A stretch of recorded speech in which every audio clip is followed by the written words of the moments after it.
Aduh Tuhan.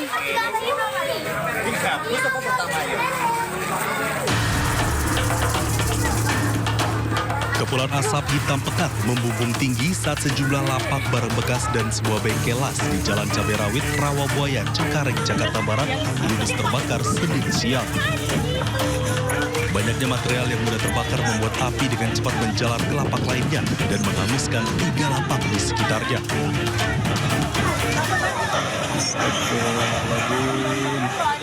Kebakaran di dekat Pasar Bojong Indah, Kecamatan Cengkareng, Rawabuaya. Bisa dikembang semua orangnya pergi kerja keluar, yang punya juga kita.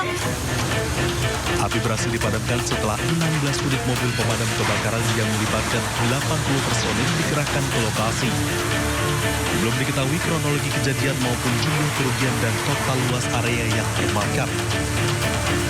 Kita masih menyempurnakan, terdata tadi ada 3 lapak dan 1 bengkel. Jadi karena ini semua barang mudah terbakar semua, jangan cepat. Makanya langsung kami luncurkan berikutnya, yaitu dari Kembangan dan dari Markas Sudin Jakarta Barat. Total saya kerahkan 16 unit karena untuk membackup ternyata lingkungan ini hampir semua lapak dan riwayatnya sudah beberapa kali terjadi kebakaran di daerah sini.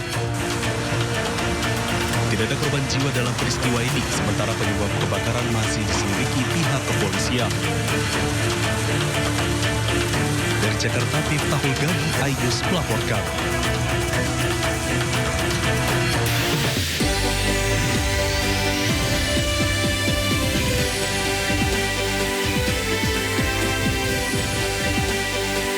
Puluhan siswa SMA, SMK bermasalah dari wilayah Purwakarta, Subang, dan Karawang diberangkatkan ke Rindam 3 Siliwangi, Bandung, Jawa Barat.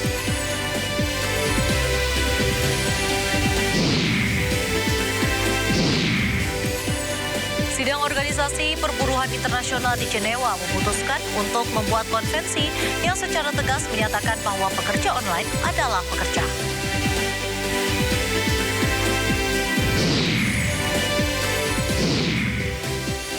Kerusuhan di Los Angeles, Amerika Serikat terkait serangkaian penggerobekan imigran terus berlanjut.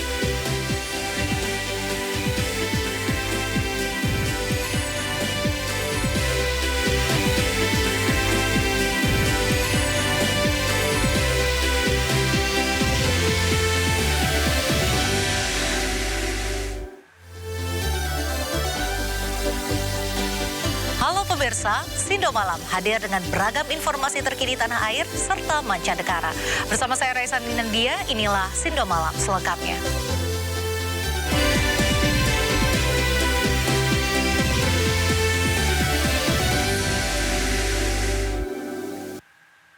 Pemirsa, sopir truk bermuatan kayu berkendara ugal-ugalan di Lumajang, Jawa Timur. Aksi sang sopir membahayakan nyawa pengendara lain viral di media sosial.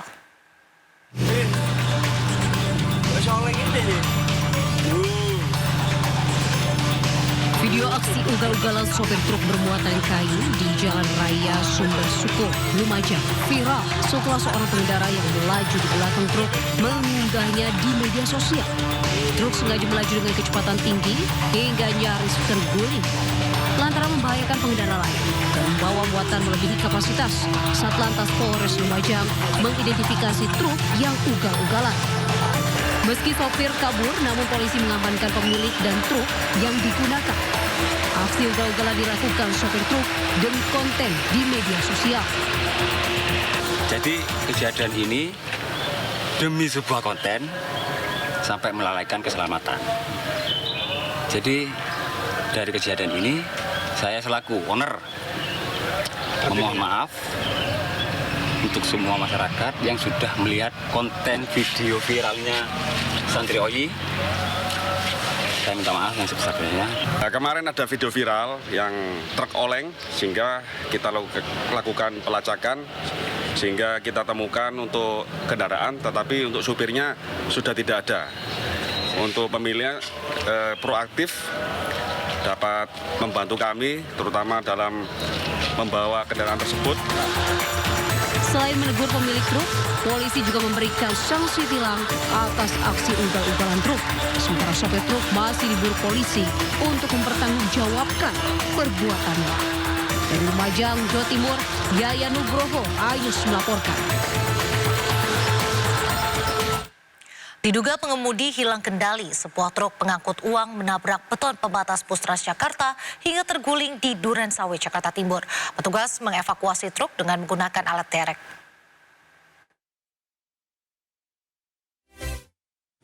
Box L300.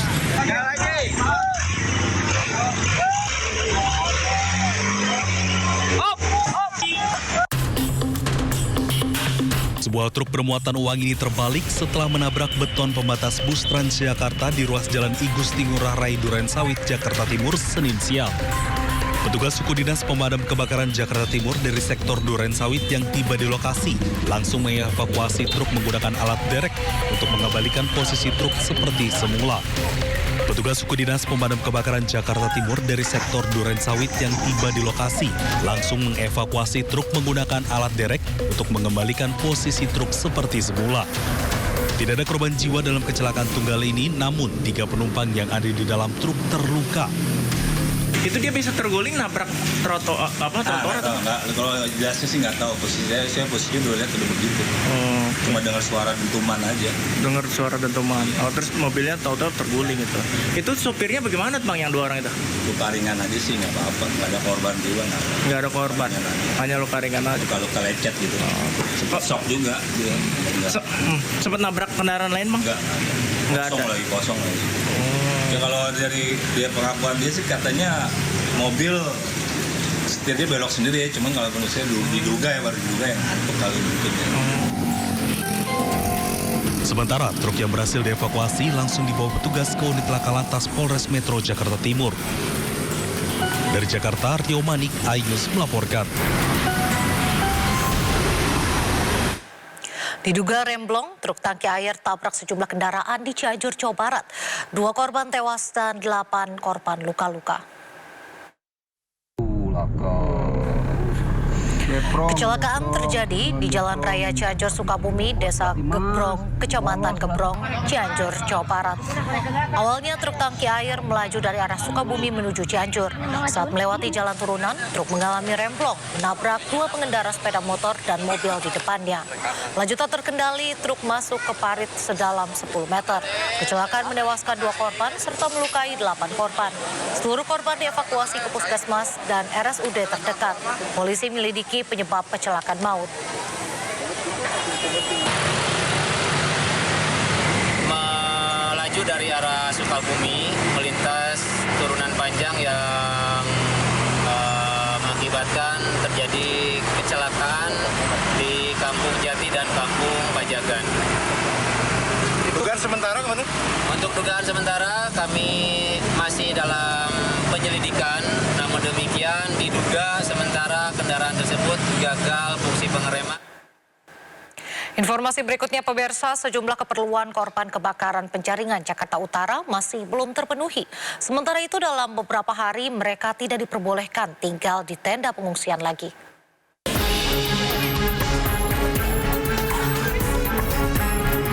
Beberapa keperluan pengungsi kebakaran Kapuk Muara Penjaringan masih belum terpenuhi.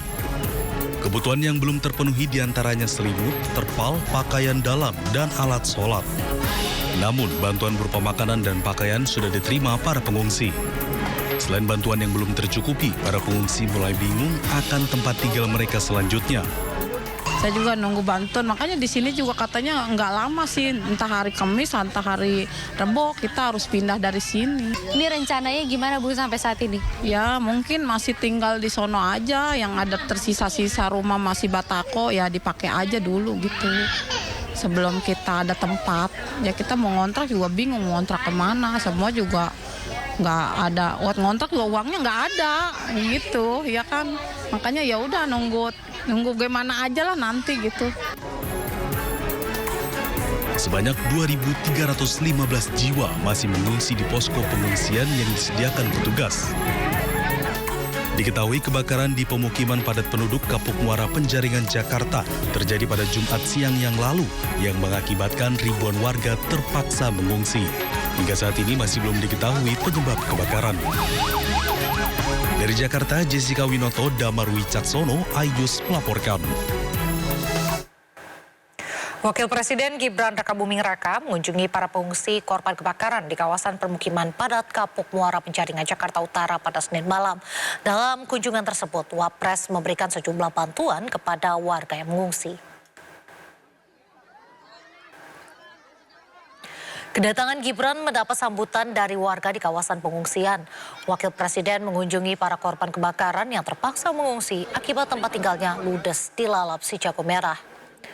Tercatat lebih dari 2.300 warga yang terpaksa mengungsi akibat bencana kebakaran ini.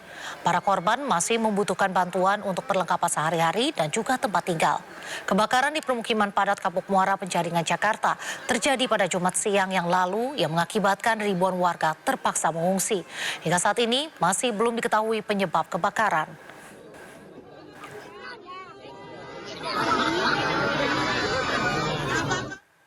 Informasi selanjutnya, pemirsa, siswa SMA SMK bermasalah dari wilayah Purwakarta, Subang, dan Karawang diberangkatkan ke Rindam 3 Siliwangi, Bandung, Jawa Barat. Pendidikan karakter gelombang kedua ini merupakan siswa dengan berbagai latar belakang kasus yang membutuhkan perhatian khusus.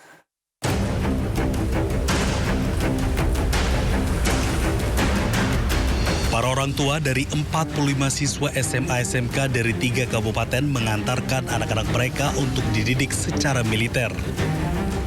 Mereka diberangkatkan ke Rindam 3 Siliwangi di Bandung untuk mengikuti pendidikan berkarakter. Para orang tua mengaku bahagia sekaligus sedih saat anaknya mengikuti pendidikan karakter di barak militer. Mereka bahagia anaknya akan lebih baik setelah mengikuti pendidikan ini dan sedihnya harus berpisah sekitar 3 pekan. Karena emosi ya, anak susah pisan. Tapi pas berangkat mah rada berat oke. Tapi mudah-mudahan ada perubahan setelah program yang dilaksanakan Pak Gubernur. Para siswa bermasalah yang menjalani pendidikan di Rindam hari ini merupakan dari berbagai latar belakang kasus sehingga diperlukan perhatian khusus. Banyak banget, ini hasil seleksi. Jadi yang minat ratusan. Yang minat yang ngadu lewat sekolah, yang juga lewat dinas pendidikan. Banyak sekali, tapi kan kita harus seleksi. Kita harus tanya dulu sekolahnya masih sanggup atau enggak. Terus juga orang tuanya masih sanggup atau enggak. Nah, udah mereka misalnya sudah tidak ada kesanggupan, siswanya kita konseling dulu. Nah, kalau sini sudah dinyatakan memang dia layak nanti dibina anak-anak istimewa ini di barak militer, baru. Gelombang kedua pendidikan karakter siswa bermasalah dilepas oleh Bupati Purwakarta Saiful Bahri bin Zain. Ke-45 siswa tersebut akan menjalani masa pendidikan di Rindam 3 Siliwangi berjenjang 14 hingga 20 hari ke depan. Dari Purwakarta, Jawa Barat, Irwan Ainus melaporkan. Sebelumnya 39 siswa SMP bermasalah telah mengikuti pendidikan barak militer gelombang 1 dikembalikan ke orang tua mereka. Kelulusan siswa terlibat berbagai masalah kenakalan remaja diiringi tangis haru orang tua siswa.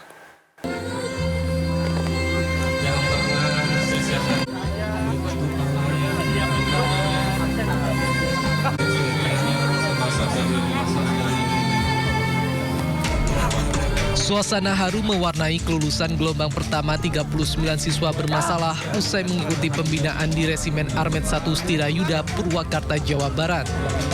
Para orang tua dan siswa pun tak bisa menahan tangis saat kembali bertemu. Sebelum upacara penutupan, 39 siswa ini menampilkan sejumlah atraksi, di antaranya baris berbaris serta meneriakan yel-yel ala militer. Gubernur Jawa Barat Deddy Mulyadi menyebut, usai kembali ke orang tua, nantinya para siswa masih akan terus mendapat pembekalan selama 6 bulan ke depan. Hal ini dilakukan untuk memantau perilaku siswa pasca pendidikan di barak militer. Kan sudah 18 hari ya, 18 hari itu kan untuk anak-anak remaja secara psikologi kan pasti kangen sama orang tuanya dan mereka harus kembali ke orang tuanya. Setelah itu nanti selama 6 bulan, berarti 5 bulan ke depan ada mentoring. Misalnya nanti saya nggak tahu programnya apakah sebulan 2 kali atau seminggu sekali dikumpulkan. Ya, 2 minggu sekali tetap dikumpulkan, dilakukan pembinaan selama 6 bulan. Jadi tidak dilepas begitu saja. Nah nanti kan mereka akan terevaluasi perjalanannya, bagaimana kondisi di rumahnya. Ke-39 siswa SMP bermasalah ini mengikuti pendidikan barak militer sejak 2 Mei hingga 18 Mei 2025. Mereka rata-rata terlibat kenakalan seperti tawuran, bolos sekolah, hingga mengkonsumsi minuman keras. Dari Purwakarta, Jawa Barat, Irwan, iNews melaporkan. Kita ke informasi lain pemirsa, Menteri Lingkungan Hidup angkat suara mengenai indikasi kerusakan lingkungan akibat aktivitas pertambangan nikel di Raja Ampat. Rencananya Hanif Faisal akan bertolak ke Raja Ampat untuk melakukan tinjauan langsung pada pekan depan.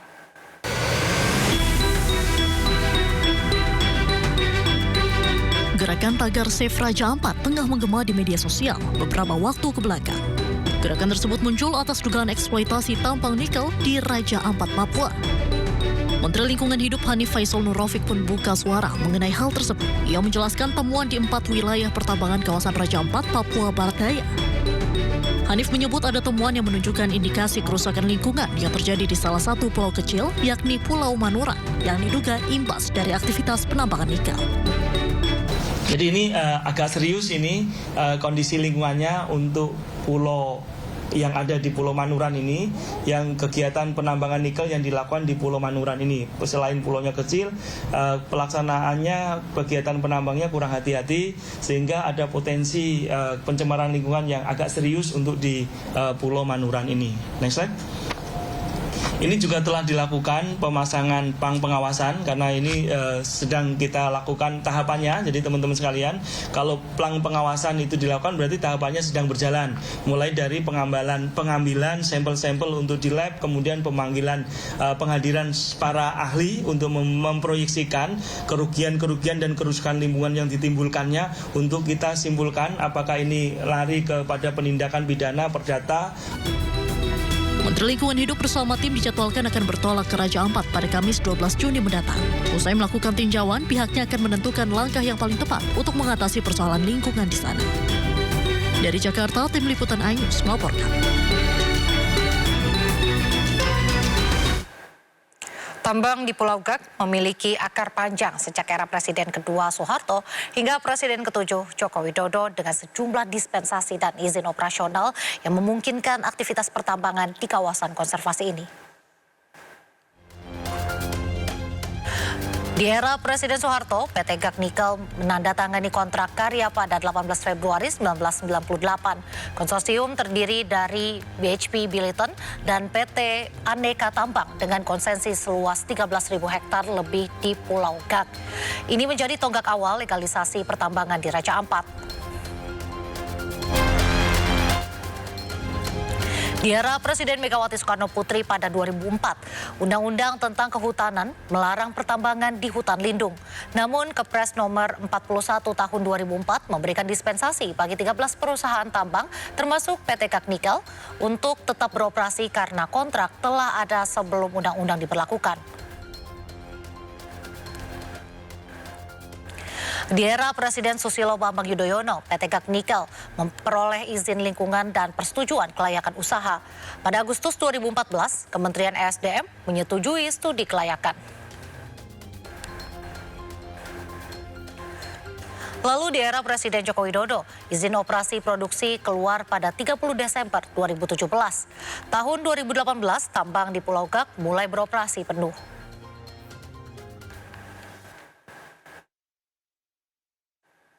Lebih lanjut, Kementerian Lingkungan Hidup merinci dugaan pelanggaran oleh 4 perusahaan tambang nikel di Raja Ampat. PT GN berkegiatan di Pulau Gak dan perairan Pulau Gak yang seluruhnya berada di dalam kawasan hutan lindung. Berdasarkan Undang-Undang Nomor 19 Tahun 2004, PT GN merupakan salah satu dari 13 kontrak raya yang diperbolehkan menambang dengan pola terbuka di kawasan hutan lindung. Namun kementerian akan meninjau kembali persetujuan lingkungan mengingat kegiatan pertambangan berada di pulau kecil. Kedua PT ASP Perusahaan ini memiliki IUP seluas yang berada di daratan dan perairan Pulau Manuran yang masuk dalam kategori pulau kecil.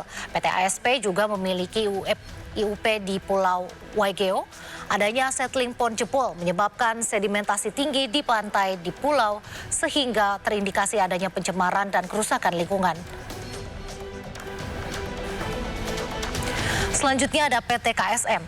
Perusahaan ini berkegiatan di Pulau KW dan perairannya yang masuk dalam kategori pulau kecil. PT KSM seluruhnya berada di kawasan hutan produksi. Hasil pengawasan PPLH menemukan adanya kegiatan pertambangan di luar persetujuan penggunaan kawasan hutan.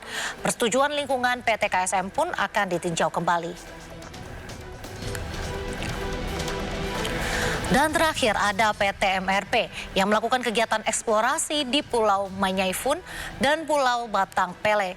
Kedua pulau masuk dalam kategori pulau kecil. Dari hasil pengawasan ditemukan kegiatan eksplorasi di kawasan hutan di Pulau Manyaifun sebanyak 10 titik. Mesin bor tanpa persetujuan penggunaan kawasan hutan PPKH.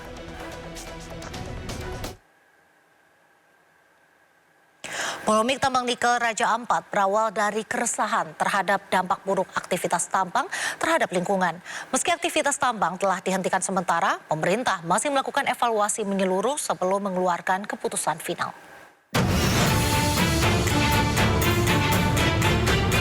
Tambang nikel di Raja Ampat, Papua Barat menuai perhatian publik setelah sejumlah aktivitas dari Greenpeace Indonesia menggelar aksi protes pada 3 Juni lalu. Dalam aksinya, mereka menyuarakan kekhawatiran terkait dampak negatif penambangan nikel terhadap lingkungan dan kehidupan masyarakat di Raja Ampat. Aksi ini pun menyebar luas di media sosial dan memicu respons dari warganet yang turut mencemaskan potensi kerusakan lingkungan akibat aktivitas tambang di Raja Ampat. Menanggapi hal ini, Menteri Kebudayaan Fadlizon menyatakan aktivitas pertambangan nikel di sejumlah pulau di Raja Ampat, Papua Barat Daya perlu dihentikan sementara. Menurutnya, kegiatan penambangan itu berpotensi mengganggu situs-situs bersejarah, merusak keindahan alam dan ekosistem yang ada di Pulau Raja Ampat. Saya kira kita concern ya dengan apa yang terjadi di sana. Kita harapkan jangan ada satu penambangan yang bisa merusak keindahan alam dan juga ekosistem yang alam yang saya kira sangat indah di Raja Ampat. Ya, selain tentu saja juga situs yang menurut saya sangat baik gitu. Ini yang mungkin nanti harus dibicarakan bagaimana investasi dan kegiatan-kegiatan penambangan itu jangan sampai mengganggu situs-situs bersejarah, termasuk situs yang merupakan ekosistem alaman yang sudah baik terjaga selama. 5 Juni 2025, aktivitas pertambangan PT Gag Nikel di Pulau Gag, Kabupaten Raja Ampat, Papua Barat Daya dihentikan sementara. Keputusan penghentian sementara ini dikeluarkan Kementerian Energi dan Sumber Daya Mineral. Selain PT Gag Nikel, pemerintah juga menghentikan sementara operasi 4 perusahaan tambang lainnya di kawasan serupa untuk menghindari kerusakan lanjutan. Menteri Energi dan Sumber Daya Mineral atau ESDM Bahlil Lahadalia menegaskan, pemerintah akan mengambil langkah tegas berbasis hasil evaluasi lintas kementerian. Kita pemerintah akan melakukan evaluasi menyeluruh. Saya akan konsultasi, saya akan minta rapat nanti dengan Menteri LHK karena urusan lingkungan memang domain dari Menteri LHK untuk mengecek sedetailnya. Seperti itu baru kemudian kita ada keputusan lebih lanjut. Sementara itu, pihak perusahaan mengaku sudah melakukan perawatan lingkungan secara bertahap di lahan-lahan bekas galian penambangan nikel. 2018 sudah mulai ini keberhasilannya, terus 2019 sampai dengan 2024 yang tadi kita lewati. Itu 2024. Pak, total luas lahan sudah direboisasi sendiri, reboisasi dan reklamasi. Yang sudah direboisasi kan ada 281 tadi ya. 263 yang sudah dibuka, 131 sudah reklamasi. 131 sudah reklamasi. Baik. 159 dia nggak berhasil. Yang ini ya. Berarti yang dari tahun 2018-2019 sudah terlihat hasilnya berhasil. Di saat bersamaan, kunjungan Menteri ESDM Bahlil Lahadalia ke Sorong, Papua Barat Daya diwarnai protes keras dari massa. Massa awalnya hendak menemui Bahlil untuk mendesak pemerintah menutup segera tambang nikel yang dianggap merusak lingkungan di Raja Ampat. Namun, kemarahan demonstran memuncak saat mengetahui Bahlil keluar melalui pintu belakang ruang transit bandara. Para demonstran juga meluapkan kekecewaannya terhadap pengelolaan tambang nikel di wilayah Raja Ampat yang dinilai merusak lingkungan di Raja Ampat. Tim Liputan, iNews melaporkan. Aktivitas pertambangan nikel di Raja Ampat, Papua Barat Daya terus menjadi polemik karena ada indikasi kerusakan lingkungan. Lalu bagaimana menurut warga terkait pertambangan nikel tersebut? Ya, menurut saya itu sangat merusak alam ya dibanding dengan kok dibuka lagi lahan nikelnya di Raja Ampat yang jelas-jelas itu destinasi wisata unggulan yang ada di Indonesia. Harusnya itu dilestarikan gitu. Bahkan banyak orang Indonesia yang belum ke Raja Ampat, jadi kayak merasa, wah gue belum ke Raja Ampat tapi udah dirusak nih gitu. Buat saya pribadi sih kalau bisa ditutup aja, dibenerin lagi bekas-bekas tambang nikelnya gitu sih. Bisa merusak lingkungan, terus habis itu pencemaran air sama tanah juga. Kayak itu kan kelestarian gitu harusnya dijaga, bukan dibuat kayak gitu.